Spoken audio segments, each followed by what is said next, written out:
శ్రీమాత్రే నమః. అందరికీ నమస్కారం.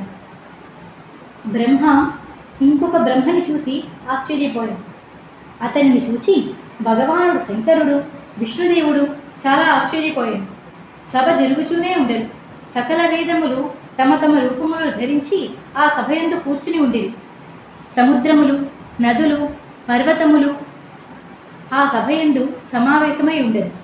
భగవంతుడు శంకరుడు, విష్ణువు చతురానన అవినాశియగు ఈ బ్రహ్మ ఎవరు అని బ్రహ్మని అడిగింది. నాకేమీనూ తెలియదు.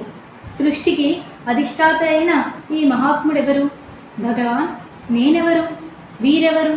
మా యొక్క ఉద్దేశమేమి?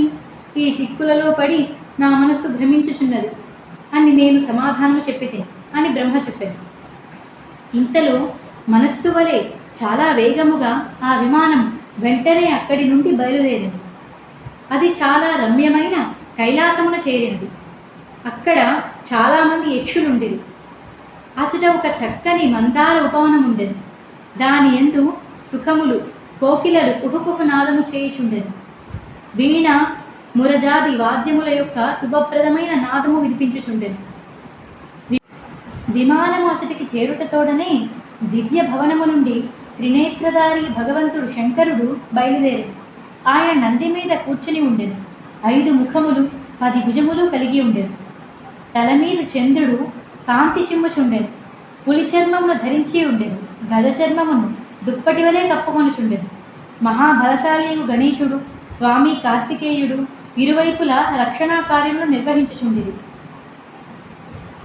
నంది మొదలగు ప్రధాన గణములందరూ రక్షకులై శంకరుని వెంట జయ జయ ధ్వనులు చేయుచు ఆయన వెంట వచ్చుచుండిరి. ఇది చూచిన మా ఆశ్చర్యమునకు అవధులు లేకుండెను. క్షణమాగి ఆ విమానము ఆ శిఖరము నుండి వాయువేగముతో ముందుకు సాగి వైకుంఠమునకు చేరింది. అక్కడ భగవద్యగు లక్ష్మి యొక్క విలాస భవనం ఉండెను. నాయనా నారద, నేనచ్చట చూసిన సంపదను వర్ణించుట నా తరము కాదు. ఆ దివ్య నగరమును చూచి విష్ణువు యొక్క మనస్సు ఆశ్చర్యమును సముద్రములో మునిగి తేలుచుండెను. అచట కమలలోచనుడు శ్రీహరి ఆసీనుడై ఉండెను. అగిసె పుష్పములతో సమానముగా ఆయన శరీరము కాంతి చిమ్ముచుండెను. 4 భుజములు పీతాంబరమును ధరించి ఉండెను. పక్షిరాజు గరుత్మంతుడి మీద ఆయన కూర్చుని ఉండెను. దివ్యాభరణములతో ఆయన అనుపమ శోభలొలుకుచుండెను. ప్రాణప్రియురాలగు లక్ష్మి ఆయన పాదములను సేవించుచుండెను.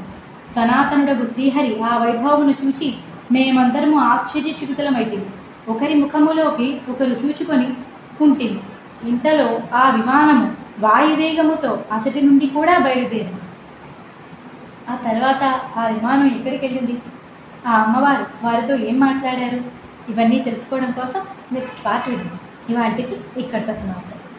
ఈ దేవీ భాగవతంలో ఈ 3వ స్కంధంలో ఈ కథలన్నీ అందరికీ చేరడం కోసం విన్నవారు ప్లీజ్ ఒక లైక్ చేయడం మర్చిపోకండి. ఛానల్ని సబ్స్క్రైబ్ చేసుకోండి. పక్కనే ఉన్న బెల్ సింబల్ని ఆన్ చేసుకోవడం మర్చిపోకండి.